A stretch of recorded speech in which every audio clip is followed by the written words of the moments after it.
The cost of living calculator for Los Angeles is not broken. It gives you exactly what you put into it: rent, utilities, groceries, maybe a car payment if you're being thorough. The number it spits out looks uncomfortable but manageable. You look at it, you adjust your expectations slightly, you tell yourself you're being smart and realistic and financially aware, and then you move to Los Angeles and discover that the calculator was measuring the wrong things the entire time. Here's what everyone gets right. LA is expensive. The median rent for a 3-bedroom in a decent neighborhood, Culver City, Los Feliz, parts of the Valley, runs somewhere between $4,200 and $4,800 a month. That number is real and it is painful, and everyone who has ever Googled cost of living in Los Angeles has seen some version of it. The blogs cover it, the relocation guides cover it, the Reddit threads cover it at exhausting length. The rent number is not the secret. It is not what this analysis is about. It's the 4 categories of cost that sit underneath the rent: invisible, uncalculated, and compounding, that turn a difficult city into an economically irrational one for a specific type of household. That household is not one that is struggling. She makes $118,000 a year as a marketing director at a healthcare company. She has 2 kids, 9 and 12. She pays $4,400 a month for a 3-bedroom rental in Culver City. She has been in Los Angeles for over a decade. She is good at her job, she is not financially reckless, and she cannot get ahead. Not because of the rent number, which she knew going in. Because of 4 other numbers that nobody ever showed her before she signed the lease, before she enrolled her kids in school, before she got in the car every morning and started driving. The 4 hidden costs are specific and they are measurable. The first is what we are calling the car tax, the true all-in cost of car dependency in a city designed around the assumption that you will drive everywhere, always, no matter what. The second is the school premium, what LA's public school system actually produces versus what a family with children needs it to produce, and what it costs to bridge that gap, either through private tuition or by relocating to a more expensive zip code within the city itself. The third is the time tax, the annual cost in hours of commuting in a metropolitan area, where 47 minutes per one-way trip is not a bad day. It is Tuesday. The fourth is harder to put in a spreadsheet, but just as real. The psychological premium of living in a city where most residents describe their situation as temporary, where long-term financial planning feels permanently deferred, and where the cost of staying is not just financial but cognitive. None of these costs appear in the standard cost of living comparison tools. Numbeo will not show them to you. The relocation calculators the major newspapers publish will not show them to you. Your company's HR department, if you are relocating for work, almost certainly will not show them to you. This is not because anyone is hiding them. It is because they require a different kind of accounting. Standard cost of living analysis is a snapshot. Rent plus food plus taxes divided by income, compared across cities. What that framework misses is duration and compounding. It does not ask how much of your income you are converting into time stuck on a freeway. It does not ask what the educational outcomes in your school district cost you when the alternative is $22,000 a year per child in private tuition. It does not price in the decision fatigue of living somewhere you have been planning to leave for 3 years. What this analysis does is run the full number, not the comfortable number, not the rental listing number. The actual number, the one that accounts for every category of cost that a person in this city carries without necessarily knowing they are carrying it. And then, because a number without context is just trivia, it compares that full number against 3 cities, Charlotte, Raleigh, and Nashville. Not because those cities are perfect, and not because the right move for every person is identical, but because the comparison is where the hidden costs become impossible to ignore. Charlotte's average car insurance premium is $1,100 a year. Los Angeles's is $2,800. That is $1,700 in annual difference before you have driven a single mile. Raleigh has school districts where third-grade reading proficiency runs above 70%. LAUSD's figure is 38%, which means that in Los Angeles's public school system, fewer than 4 in 10 8-year-olds are reading at grade level. Nashville's median home price puts homeownership within reach for a household earning $118,000 a year, in a way that Los Angeles's market structurally does not. These are not small differences. They are not rounding errors. They are the difference between a city that is expensive and a city that is, for a specific type of household, financially irrational to stay in. The calculator everyone uses gives the wrong number. Not because the rent is wrong, because the rent is only the beginning. Stephanie leaves her house in Culver City at 7:45 in the morning. Her office is 11.4 miles away. In a functional city, in most American cities, that is a 20-minute drive, maybe 25 with lights. In Los Angeles on a Tuesday, it is 47 minutes. On a Monday after a long weekend, it is closer to 65. She does this twice a day, 5 days a week, 48 weeks a year, and she has never once in 10 years thought of it as a financial cost. It is just the commute. It is just LA. Here is what the car tax actually is. Los Angeles was engineered, deliberately, specifically, at enormous public expense, around the assumption that every resident would own a car and drive it constantly. There is no serious alternative. The metro system covers a fraction of the routes that matter for a working professional with kids in school and a hybrid schedule. Rideshare is not a solution at scale. It is an occasional supplement that becomes eye-wateringly expensive the moment you start using it as a primary mode of transport. In Los Angeles, a car is not a convenience. It is a non-negotiable infrastructure cost, as unavoidable as rent and far less transparent. The first number is the one that most people never look up until they are already unpacking boxes. Car insurance in Los Angeles averages $2,800 a year. That is $233 a month, just to be legal on the road. In Charlotte, the same driver, same car, same clean record, pays approximately $1,100 a year. That is a $1,700 annual gap that appears nowhere in any cost-of-living comparison tool available online. Over 5 years, that is $8,500, enough for a meaningful down payment contribution, a year of a child's private school tuition, or the kind of emergency fund that actually covers emergencies. It is not a small number. It is just an invisible one. Then there is the gas. California's fuel taxes are the highest in the continental United States, and Los Angeles drivers feel that every time they pull up to a pump.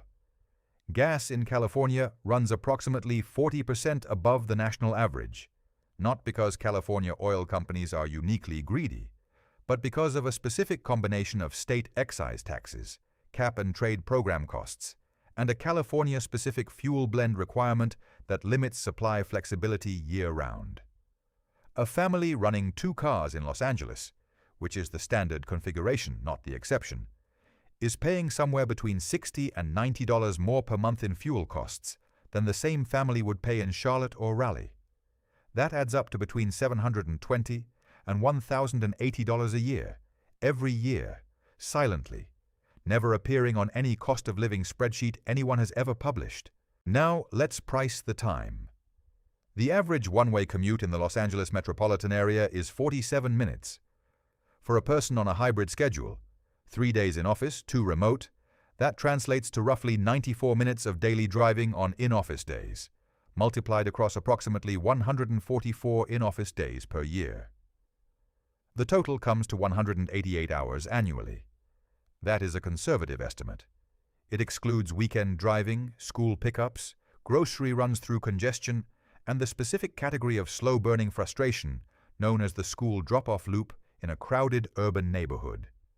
188 hours is 4.7 full work weeks.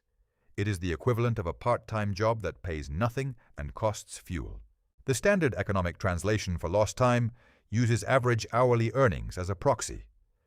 At Stephanie's income level, $118,000 a year, her effective hourly rate is approximately $56.70. Apply that rate to 188 hours of annual commute time, and you arrive at $10,660 in time value consumed by traffic every single year. That number is not on any expense report. It does not appear on any bank statement. It is not tax-deductible and it generates no return. It is simply gone, extracted from the most finite resource a person owns, and replaced with the specific psychological erosion of stop-and-go freeway driving, repeated 5 days a week for a decade. Add it up. Insurance premium above Charlotte baseline, $1,700. Fuel premium above national average, approximately $900. Time cost at market hourly rate, $10,660. Total annual car tax for a professional household in Los Angeles, above what the same household would pay in Charlotte, approximately $13,260 per year. That is not the cost of owning a car. That is the additional cost, the pure premium, of owning a car in Los Angeles specifically, relative to owning the exact same car in a city that does not require you to subsidize its broken transit infrastructure with your time and your insurance renewal simultaneously. $13,000 a year is not a rounding error.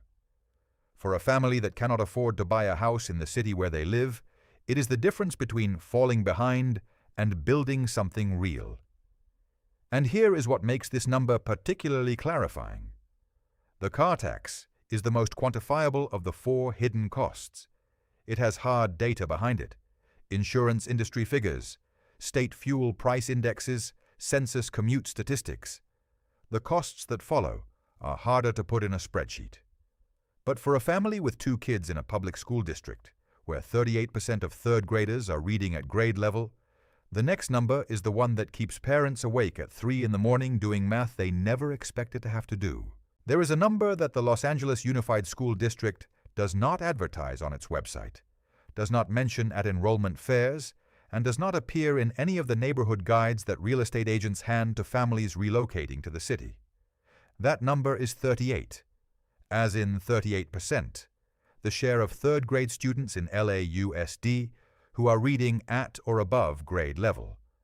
Not struggling readers, not kids in under-resourced schools specifically, the district-wide figure across more than 600,000 enrolled students in one of the wealthiest metropolitan areas in the United States. 62% of 8-year-olds in Los Angeles public schools cannot read at the level their grade requires. That is not a funding anecdote. That is a structural outcome. And for a family with a 9-year-old and a 12-year-old already inside that system, it is a financial decision point disguised as an educational one. The national benchmark for third-grade reading proficiency sits at approximately 67%. LAUSD's 38% is not a gap. It is a chasm. It is the kind of number that, when you put it next to the salary you are earning and the rent you are paying to be in this city, forces a calculation that most parents do not want to run, but eventually cannot avoid. Stephanie ran it. She ran it the year her younger child started 3rd grade, and came home with a reading assessment that made no sense for a kid she knew was bright and attentive and trying. She ran it again when a colleague mentioned, almost in passing, that her family had switched to private school 2 years earlier. She asked how much. The answer changed how Stephanie thought about every other number in her life. Private school tuition in Los Angeles for a decent K-8 institution. Not elite, not a feeder school to Harvard, just a school where the kids are reading at grade level and the classrooms are not overcrowded, runs between $18,000 and $25,000 per child per year. For a family that wants something closer to genuinely strong academics, the range moves to $25,000 to $35,000 annually. Stephanie has 2 children. At the lower end of the decent but not elite range, she is looking at $36,000 per year in after-tax private school tuition. For both kids simultaneously, while also paying $4,400 a month in rent, while also running 2 cars through the most expensive insurance market in the continental United States. At the upper end of the range, that tuition number climbs past $50,000 a year. For a household earning $118,000 gross, that is not a budget line item. That is a financial crisis structured as a parenting decision. The alternative that most LAUSD families pursue is not private school. It is the zip code upgrade. Los Angeles has genuinely good public schools. They exist. They are in specific neighborhoods, parts of the West Side, certain pockets of the San Fernando Valley, a handful of areas in the South Bay. The problem is that those neighborhoods have priced in their school quality as aggressively as any market force prices in scarcity. A 3-bedroom rental in a top-rated LAUSD attendance zone runs between $5,200 and $6,000 a month, $400 to $1,500 above what Stephanie currently pays in Culver City. That delta, annualized, is between $4,800 and $18,000 per year in additional rent, paid not for more square footage or a better location, but simply to access a school that produces outcomes closer to the national average. The school premium is real. It is just distributed invisibly across rent, rather than appearing as a tuition invoice. Now look at the comparison cities. In the Charlotte-Mecklenburg School District, third-grade reading proficiency runs above 55%, nearly 20 percentage points above LAUSD. In a city where the median rent for a 3-bedroom in a good school zone is between $1,900 and $2,400 a month. The Wake County school system serving Raleigh consistently ranks among the top large urban districts in the Southeast, with elementary reading outcomes that track the national benchmark closely, and median family home prices in strong school districts that sit well within reach of a household earning $118,000.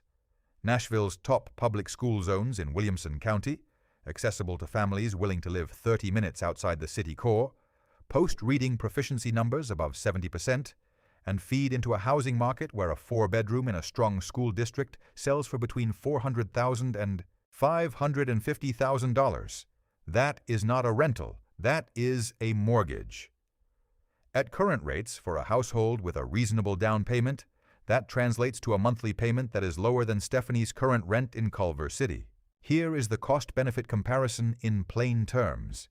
In Los Angeles, Stephanie's school options are: stay in her current zone and accept a district with 38% literacy outcomes, pay between $36,000 and $50,000 annually in private tuition for 2 children, or upgrade zip codes and absorb an additional $4,800 to $18,000 per year in rent premium.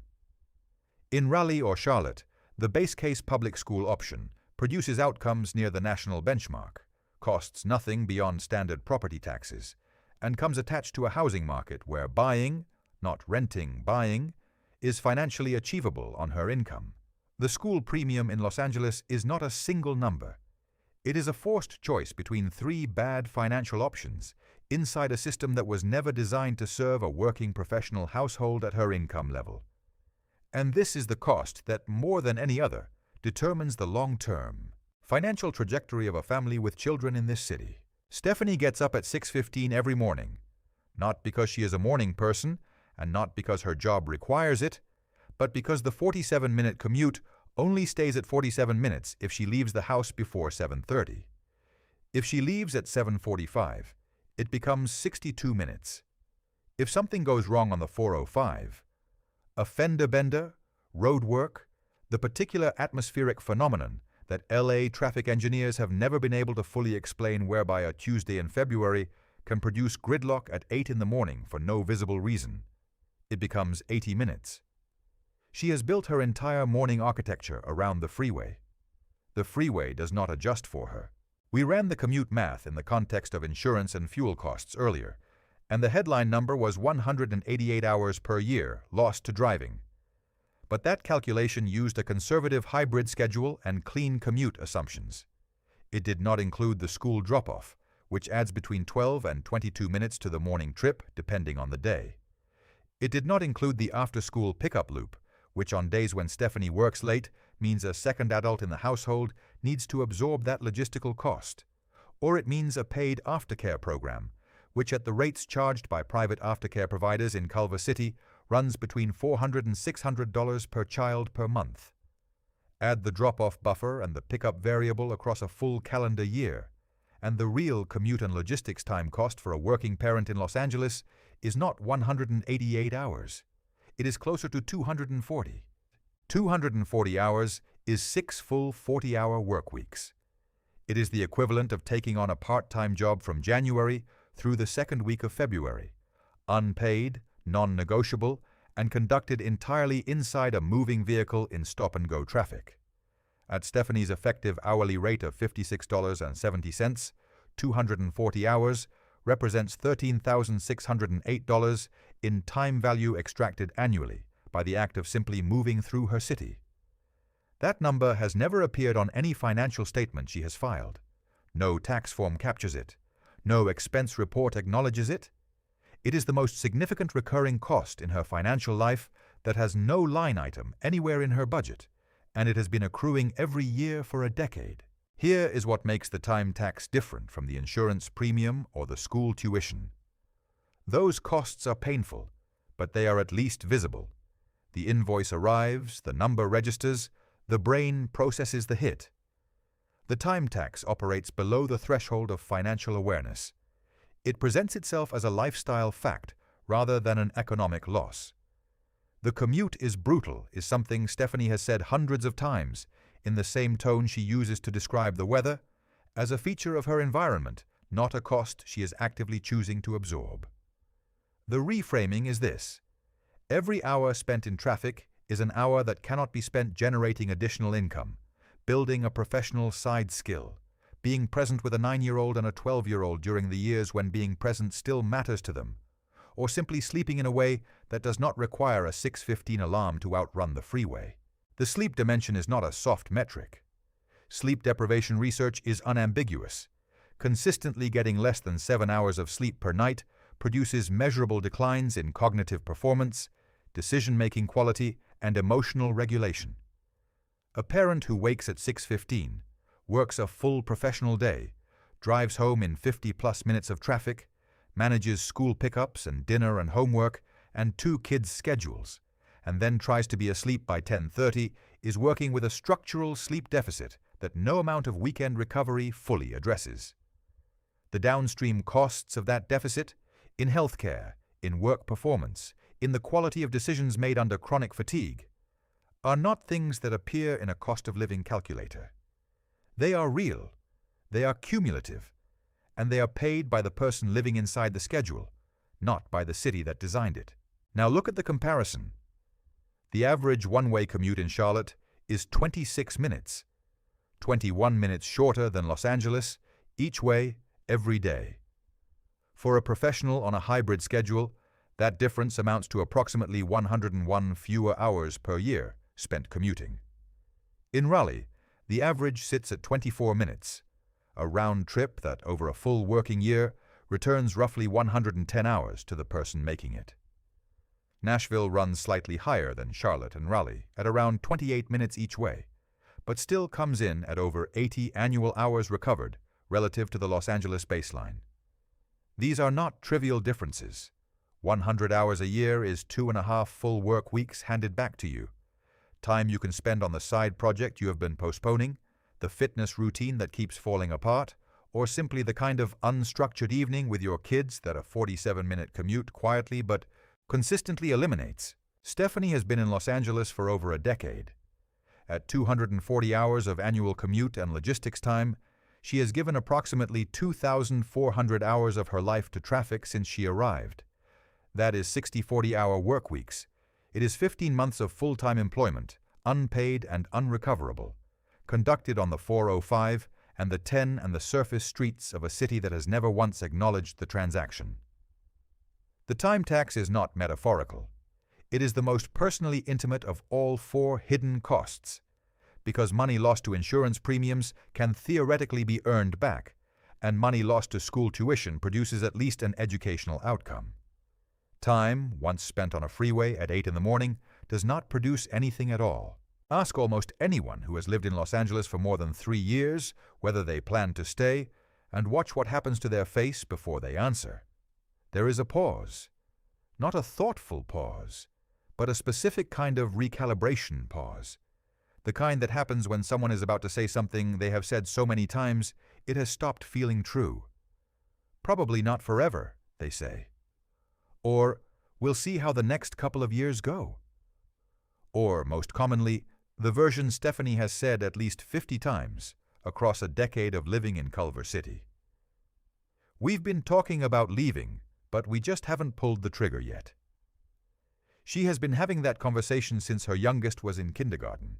Her youngest is now in 4th grade. The trigger remains unpulled. And that specific suspended state of provisional living is not free. The psychological premium is the hardest of the 4 hidden costs to put in a spreadsheet, which is exactly why it never ends up in one. But the financial consequences of chronic provisional thinking are measurable, and they compound in ways that the more visible costs do not. When a person believes, genuinely, structurally believes, that their current city is a temporary situation, they make a consistent set of financial decisions that prioritize flexibility over wealth building. They rent instead of buying, not just because buying is unaffordable, but because buying feels like a commitment to a place they are planning to leave.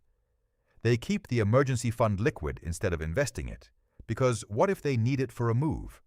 They defer the retirement contribution increase, the side business launch, the career pivot, not because they lack the means or the ambition, but because those decisions feel like they belong to a more settled version of their future self, who lives somewhere else. Provisional thinking is a financial posture, and it has a cost. The status economy of Los Angeles amplifies this dynamic in a way that is specific to this city and almost impossible to fully explain to someone who has not lived inside it. Los Angeles is a city organized around the performance of aspiration. The car you drive, the neighborhood you live in, the restaurants you eat at, the school your children attend. These are not just personal choices in LA. They are legible signals inside a social system that reads them constantly and judges accordingly. Lifestyle inflation in Los Angeles does not feel like a choice in the way it might in Charlotte or Raleigh. It feels like the minimum viable cost of participation in the social and professional ecosystems that your career depends on. Stephanie is not extravagant. She does not take luxury vacations or carry designer bags. But she pays for a neighborhood, for a social context, for a version of professional credibility that the city requires. And that premium is baked invisibly into every line of her budget without ever being named as such. There is also the decision fatigue dimension, and it deserves direct treatment rather than a footnote. A person who has been actively considering leaving a city for 3 or more years is spending genuine cognitive resources on that open loop every single week. Research tabs left open on browsers, conversations at dinner that circle back to the same cities: Nashville, Charlotte, Raleigh, Denver, Austin, without ever resolving. Mental energy allocated to a decision that never gets made, which means it never stops consuming bandwidth. Behavioral economists have a precise term for this: the cost of an unmade decision. When a significant life choice sits in a permanent state of consideration, it does not sit quietly. It draws from the same cognitive reserve that professional performance, parenting presence, and creative thinking all require. The people who describe feeling perpetually exhausted in expensive cities are often not overworked in the conventional sense. They are carrying the weight of an unresolved question that compounds every month it goes unanswered. The peer network effect adds another layer that is genuinely difficult to price, but impossible to ignore. Los Angeles has an unusually high population of transplants, people who arrived from somewhere else, built a life, and are perpetually in various stages of reconsidering it. The social consequence of this is a peer network with an unusually high turnover rate. Stephanie has watched 8 close friends leave the city in the last 4 years, to Austin, to Denver, to the Carolinas, to smaller California cities where their money went further. Each departure is not just a personal loss. It reconfigures the social infrastructure that makes staying feel worthwhile. The culture, the connections, the version of herself that LA represents, these things degrade in value as the people she moved there to be near make the decision she keeps deferring. The psychological premium has a compounding social dimension. The longer you wait, the more the intangible assets that justified the cost of staying quietly depreciate. The honest framing of the psychological premium is this: provisional living is expensive. It is expensive in the money you do not invest because you might need it for a move. It is expensive in the wealth you do not build because buying feels like surrender to a city you are planning to leave. It is expensive in the cognitive load of an unmade decision, in the lifestyle inflation of a social economy you participate in without fully believing in, and in the gradual erosion of the peer network that made the cost feel justified in the first place. None of these costs appear on any invoice. All of them are real. And all of them have been accumulating, quietly and without acknowledgement, in Stephanie's life for a decade, right alongside the insurance premium and the school tuition and the 240 hours of annual traffic. The full number is almost ready, and it is considerably larger than the one the calculator gave her when she first moved in. Here is the full accounting, not the rental listing number, not the cost of living index score, not the sanitized figure that appears in relocation guides written by people who have never done this math for a specific household in a specific situation. The full number, built from every category of cost we have examined, for a marketing director earning $118,000 a year, with 2 children, living in Culver City, running a hybrid work schedule, and doing what most people in her position do, paying the bills, managing the logistics, and quietly deferring the question of whether any of this makes financial sense. The baseline Los Angeles cost structure looks like this. Rent, $4,400 a month, or $52,800 annually. Car insurance premium above the Charlotte baseline, $1,700 per year. Fuel premium above the national average, approximately $900 per year. Time cost of commuting and school logistics at her effective hourly rate, $13,608 per year. School cost, using the private tuition option for 2 children at the lower end of the decent but not elite range, $36,000 per year. That is a conservative figure. The full annual cost of living in Los Angeles for this household, before groceries, before health care, before any savings or retirement contribution, before the categories that do not make headlines, $105,008, on a gross income of $118,000 after federal and California state income tax. Her take-home pay is approximately $79,000 a year. The math does not work. It has never worked. She has been subsidizing the gap through a combination of deferred savings, minimal retirement contributions, and the persistent low-grade financial anxiety that has become so normalized it no longer registers as a symptom. Now run the same household in Charlotte. 3-bedroom rental in a strong school district, not a compromised neighborhood, a genuinely good public school zone, $2,300 a month or $27,600 annually. Car insurance at the Charlotte baseline, $1,100 per year. Fuel at the national average, approximately $900 less than in California annually. Commute time cost at the same hourly rate, with Charlotte's 26-minute average one-way trip, approximately $5,200 per year in time value versus $13,600 in Los Angeles, a difference of $8,400 annually. Public school in a Charlotte-Mecklenburg district with above-average reading outcomes, no additional tuition cost. Total annual baseline in Charlotte, approximately $34,800 before the categories that are identical across both cities.